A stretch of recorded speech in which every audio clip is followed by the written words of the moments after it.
What is happening, y'all? True Evil here, and today in Blue Protocol we have a new upgrade system, which is called Emblem. This is going to be the seasonal upgrades, and these are going to be really important starting next week once we unlock Master Mode for Chaotic Realm. But for now, what you should be doing is leveling this up, and in this video I'm going to explain the best way to use your XP for this, how to get XP, and the best places to farm that said XP, both as an active player and AFK.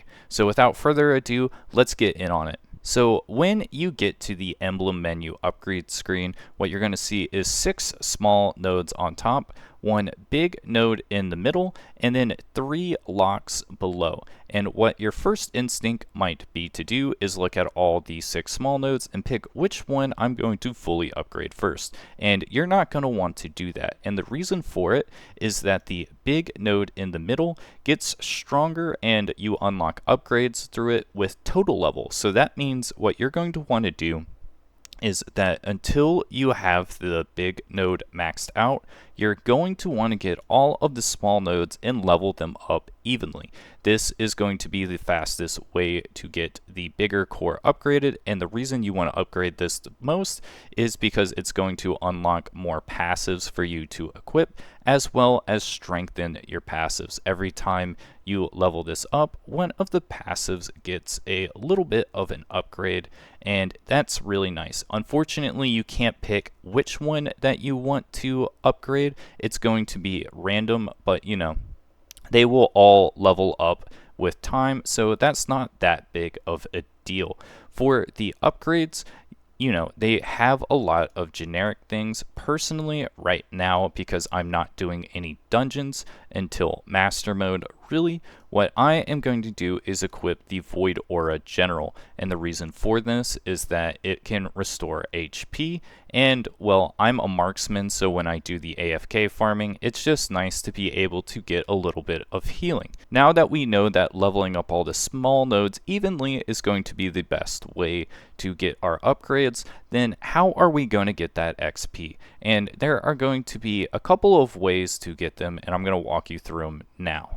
The first way that you're going to be able to get XP to level up your nodes is going to be through the season exchange. They just added this today, and you're going to be able to get 100 every week. Now, this isn't going to be enough to fully upgrade, and you're still going to want to get materials. And if you look at the menu, it's going to say that they drop from monsters, but when you click it, all it says is, well, defeat monsters with a void seed on it. And it's just like, where do I find these? Because you might be looking in the overworld and never finding them. So let me show you the best places in the overworld to farm the void residue, because this is something that you can farm AFK, especially with the overworld method, and this is what seems to be the best. Before I show which is the best place to farm XP for emblems, I just want to talk about the emblem core passives, because you might be thinking which one is going to be the best one for me to equip for my class, and I am going to say, well, it depends. And the reason for that is, sure, if you're a healer, the healing one is obviously going to be nice, and if you're a damage dealer, obviously the damage ones are going to be nice. But the best thing is, as you can see, you can go freely with the passives and equip whichever one you want without having to pay some type of currency to re-equip. And what that means is you can equip what is going to be the best for that particular dungeon, and this is going to be really important when you get to Master Mode, because you might be squishy and you need some extra defense even though you're a DPS. So you might see as a marksman, this one is going to be really, really nice. And then you're like, oh, snap, crackle, pop, my healer isn't the best. I need some shields, dude. So you might want to equip a Void Shield, even though it might not seem like you would want that, because you would want 3 of the damage perks, which there are only 3, and then a couple of generals. So really take note to that. Like, if you are struggling with a dungeon, check out the passives, because even though it might seem like, yeah, I'm a DPS, I want the DPS, well, sometimes having a little bit of shield is going to make or break a dungeon W, and you don't want your boys to be wasting those revive beans because you're stubborn and won't re-equip. So just remind yourself that these passives are flexible and you need to do whatever it takes to become Hokage. In order to farm the XP, you're going to want to teleport to Ruins of Andra City. If you don't know where that is, it's where the Tempest Ogre spawns. And we are going to go to the best spot.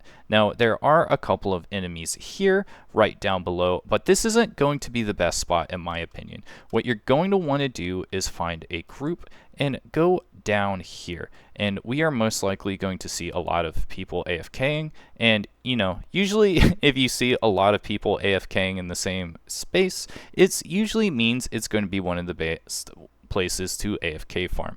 And what I would recommend here is to be in a group with a lot of people, and as you can see right there, already an enemy with the Warden that is going to be able to drop us some of that sweet XP. So let's see if we got some. Oh wait, 2 already. Huge. Let's farm that. And as you can see, we are getting the void residue. We've already, I believe, gotten 2. Let me check. Bam. Got 2 already. This is going to be the best place to AFK farm, but what you're going to want to make sure while you're AFK farming is that you don't get too much of the void residue. And the reason for that, as you can see here, there is a certain amount that you can hold. So that means even though you can AFK this, there is a maximum you can have. So try to figure out how much you can get per hour, and if you're AFKing, be like, I need to check every 5 hours or something and spin them, because you don't want to just have the maximum cap and just be sitting there getting nothing. So that's going to be the best way, in my opinion, to get these levels. Now, the other ways to get them are going to be clearing the dungeons, because they have the void enemies, and that's what the season reward is. But I don't necessarily recommend to do that right now, because even though it is fun to do it, it's just, I would rather wait until master mode to start clearing for that stuff. So that's my recommendation, only doing the AFK. You can go to Chaotic Realm if you need to get certain gear pieces, but most people have all of their legendary gear right now, so it might be a little bit hard to get a party, just easier to AFK like this. So be sure to AFK farm, because you want to be ready for mastery mode starting next week. And although the emblem upgrades might not seem like a big deal right now because they only affect void monsters, they're really going to help for mastery mode. We're going to get Goblin Lair, Towering Ruin, and Tina's Mine Realm, and it's going to be a whole lot of fun. Unfortunately, there is a time gate right now, so really make sure that you're going to be upgrading your ability score and being the best you can be for next week. I'm going to have another guide later this week talking about everything you need to do to get ready for master mode.